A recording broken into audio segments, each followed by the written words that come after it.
house. Mom didn't want it getting out.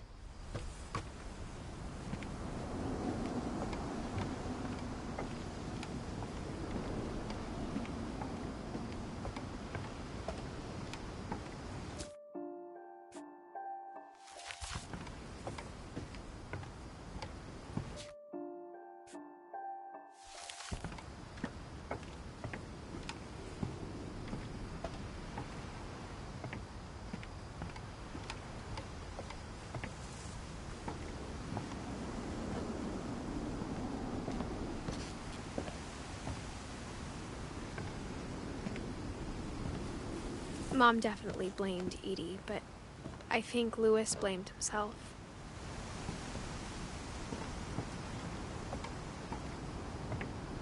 After he graduated, he just spent more and more time in his room, until Mom got him a job at the cannery.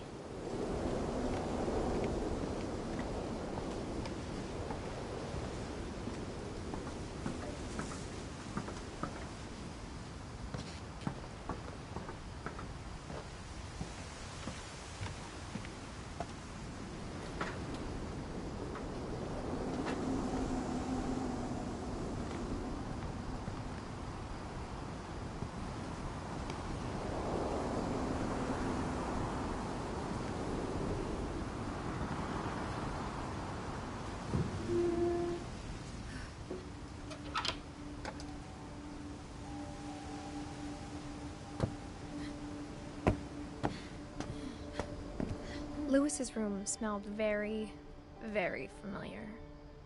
That part of him lived on.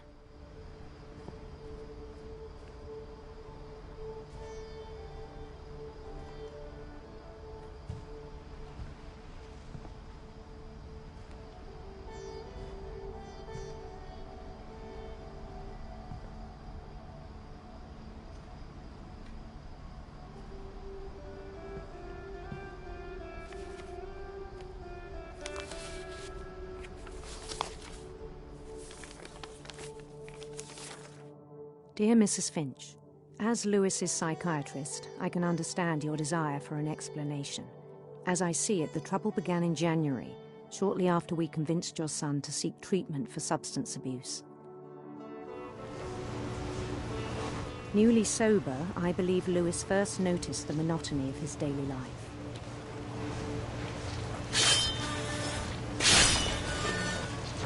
He kept working at the cannery, but he withdrew part of himself.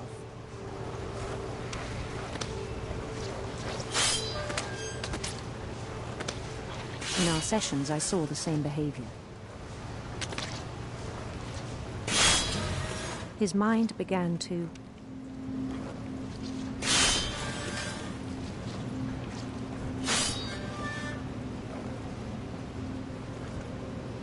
wander.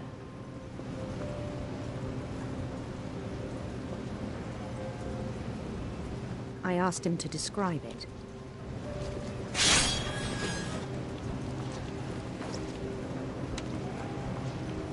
He said he started small.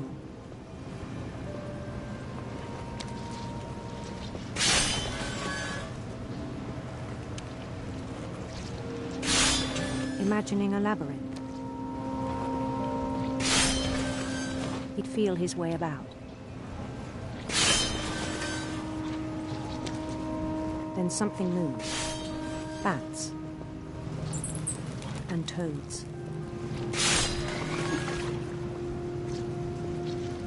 And things that have not names.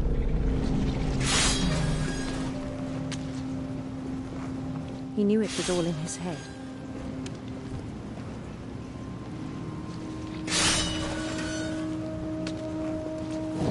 He took it very seriously. I had hoped he'd find himself.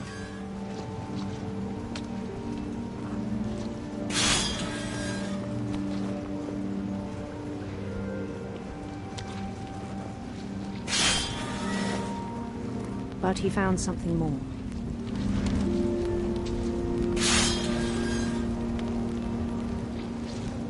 I worried about him then. Daydreaming at the cannery. I spoke with his boss. But he said Lewis had become a model employee. Methodical, tireless, focused. Like a whole new Lewis. So I let him go on.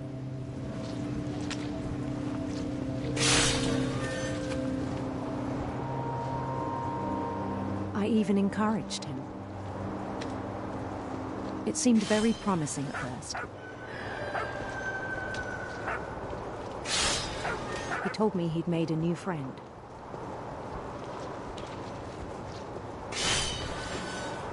On the edge of a city he named Lewis Topia.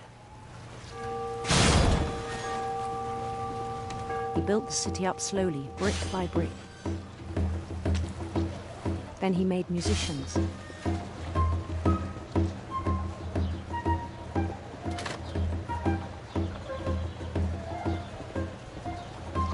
And songs for them to play.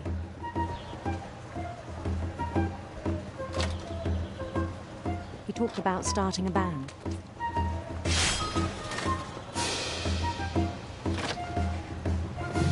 And he was always humming something. Every day his imagination grew stronger.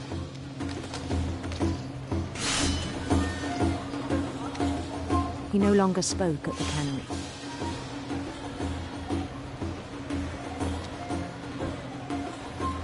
But his chopping was as reliable as ever. Then one day it struck him that all the cheering crowds, even the stones under his feet, were all in his imagination. So he could do whatever he wished.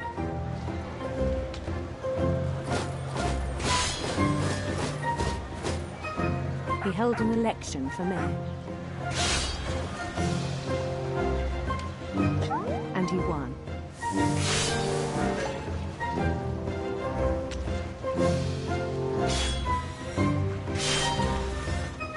They begged him to stay, but his mind was already wandering. It became a game for him.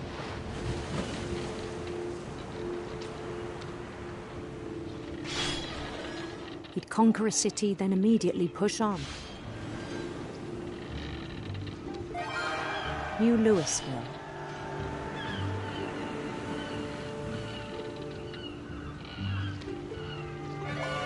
St. Louis.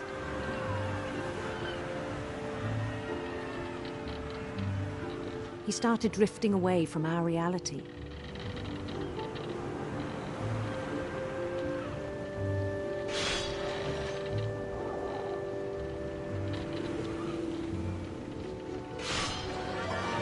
Minneapolis.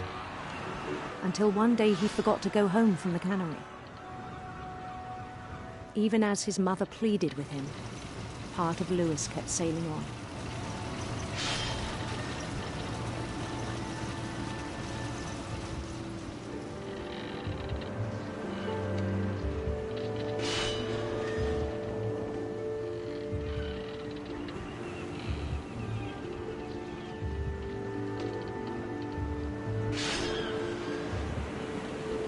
In Lewisburg, he heard rumors of a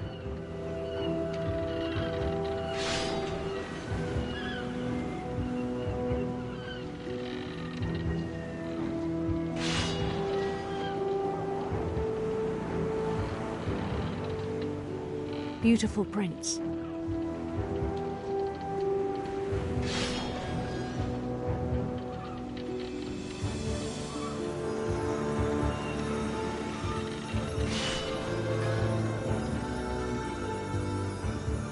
The prince was on his own quest for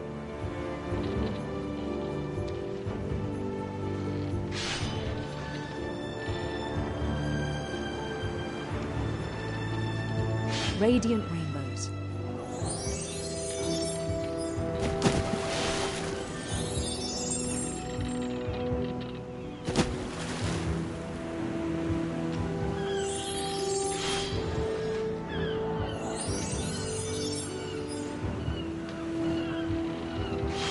He followed the sound of his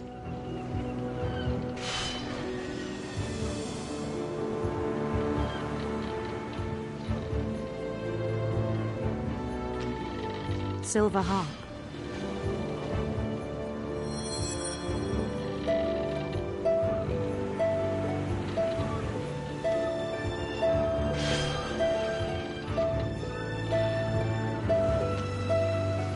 His chase led him to a golden palace east of the sun and west of the moon.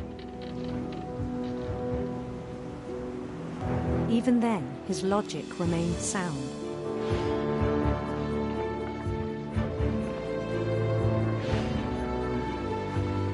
He knew the world was all in his imagination.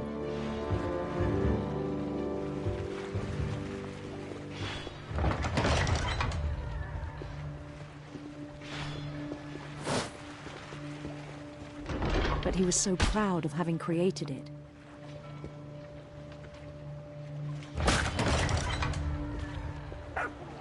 In his own eyes, he'd become something greater than a king.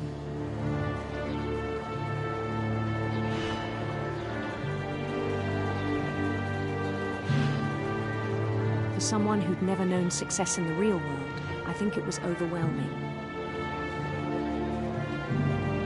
And then it struck him that the real Lewis was not the one chopping salmon, but the one climbing the steps of a golden palace.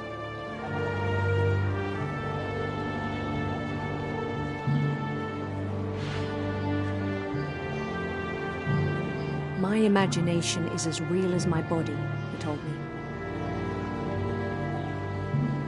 It was hard to argue with him.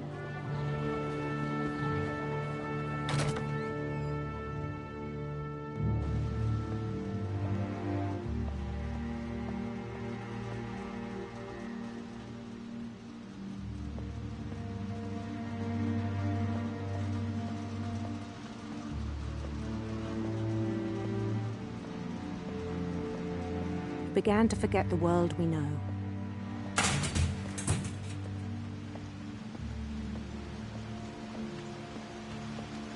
I think it pained him to remember Lewis, the cannery worker.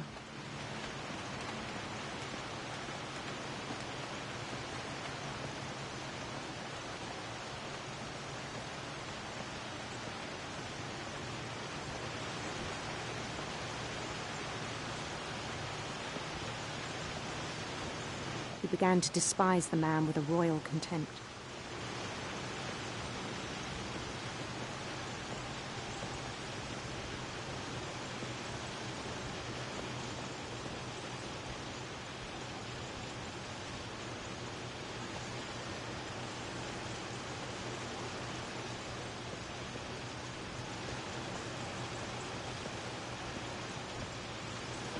I still thought I could save him.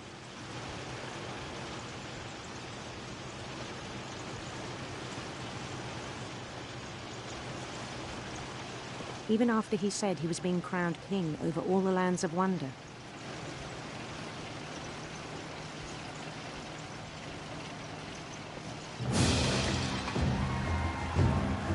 The palace would be packed with his companions.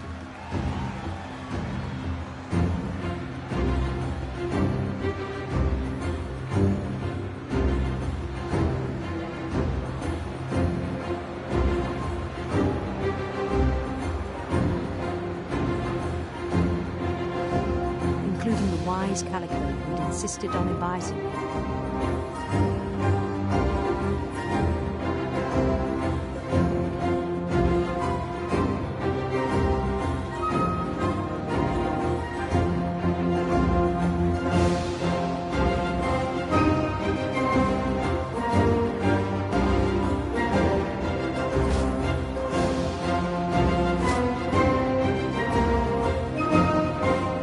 His prince waited, holding his crown.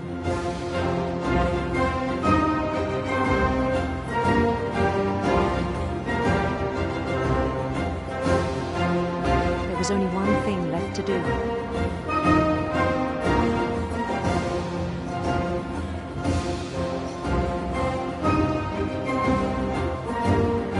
Bend down his head.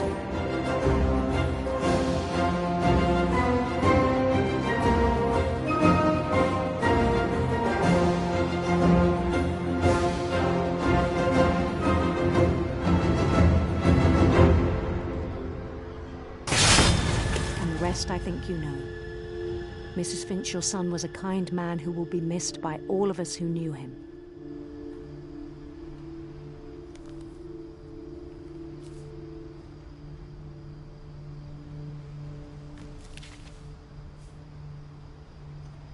My brother was really cool. I wish you could have met him.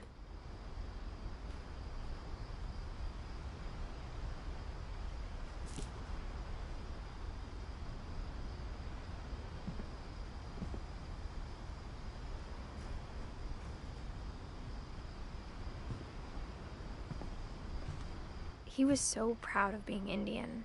I think for him, it was a way to be something other than just a Finch.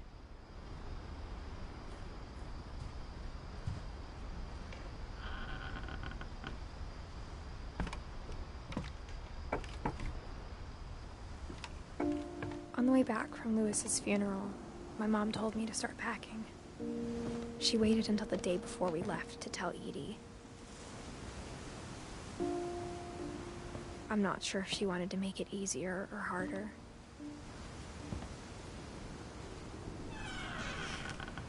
I wish we'd stayed.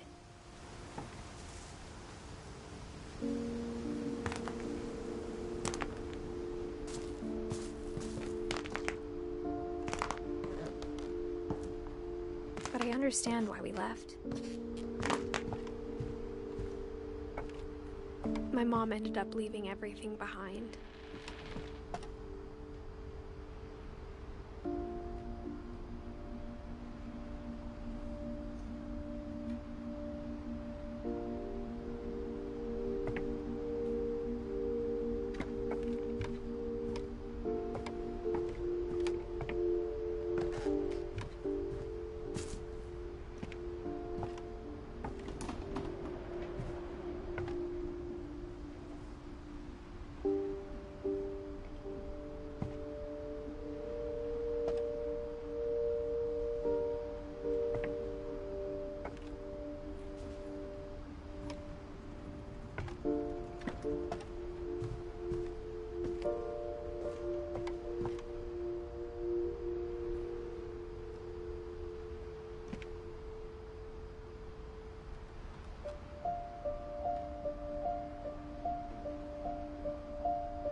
What happened that night had been coming for a long time. Maybe it should have come sooner.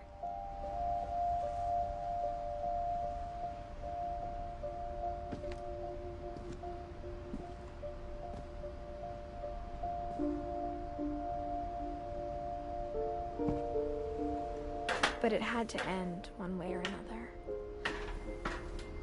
All that's left now is to tell you about that last night.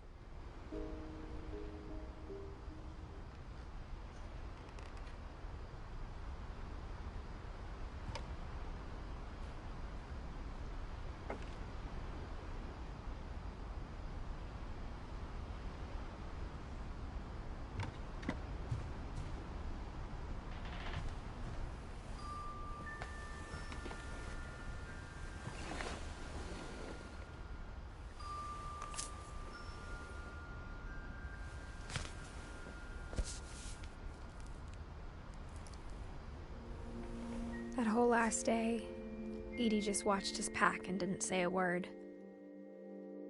Until supper, when she raised her glass and said, "To our final night together, and all our final nights apart."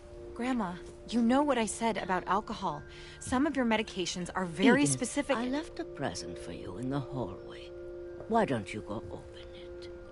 The grown-ups have to argue now. I'm sorry, you're right. We're all leaving tomorrow. Let's just enjoy our last... I'm not leaving. Edith, you're excused.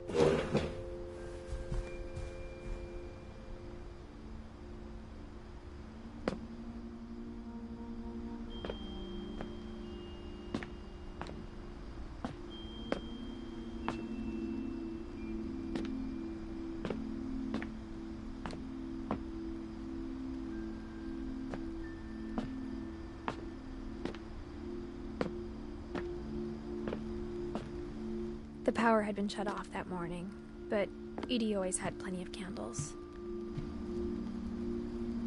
When my mom sealed the library, I don't think she knew about the other entrance. Or that Edie had a key to it.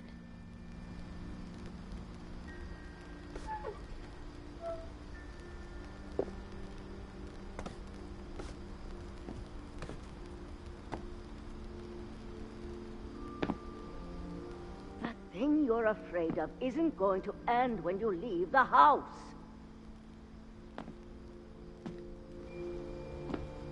Edith has a right to know these stories. My children are dead because of your stories. I think it's best if Edith and I leave tonight.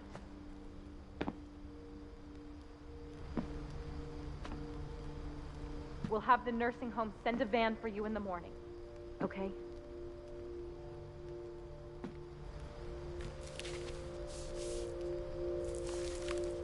Dear Edith, there's so many stories I wish I could tell you, but there's only time for one. This is about what happened on the night you were born. That night, the tide went way, way out. It was the first and last time I ever saw the old house aground. There'd been an earthquake out in the middle of the ocean. They called it the lowest tide in 1,000 years. God, it smelled awful. You know, I've seen that house every day of my life.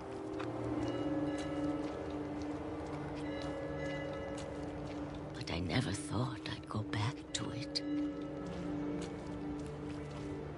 When the fog rolled in, I lost my way.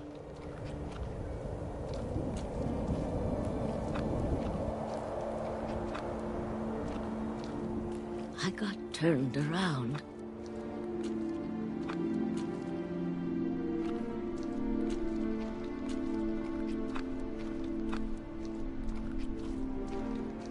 I started seeing things.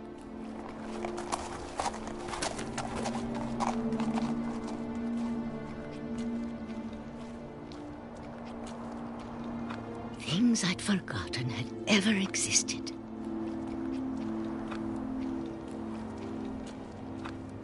But when I saw them, they felt like old friends.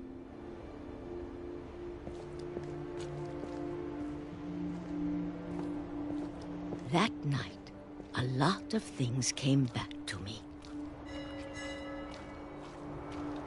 Or maybe I came back to them.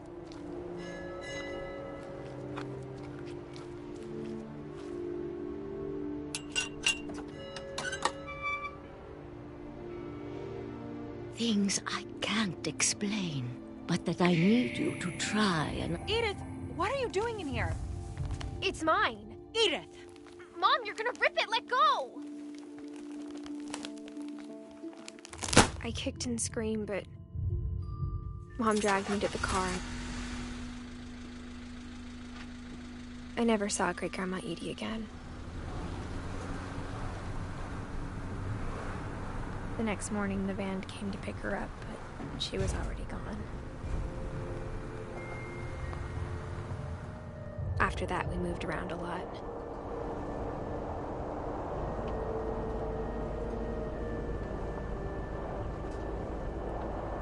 We both tried to make the best of it.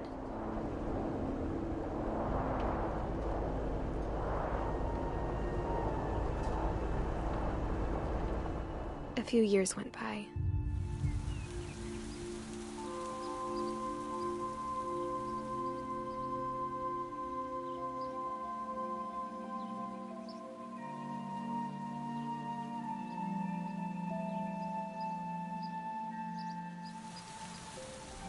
My mom didn't like to talk about it.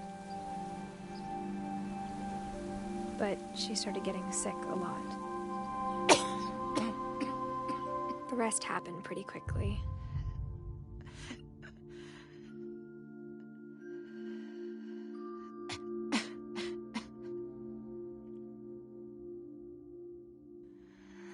She got better for a while, and then she didn't.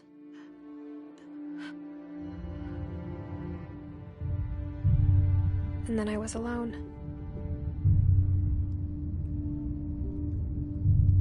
The last Finch left alive.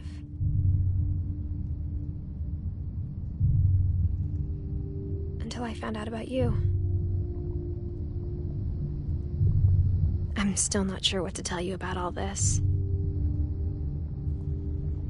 If we lived forever, maybe we'd have time to understand things. But as it is, I think the best we can do is try to open our eyes. And appreciate how strange and brief all of this is.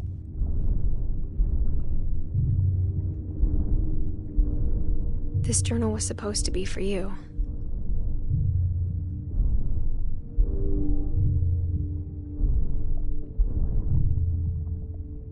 But now I hope you'll never see it. I just want to meet you and tell you all these stories myself. But I guess if you're reading this now, things didn't work out that way.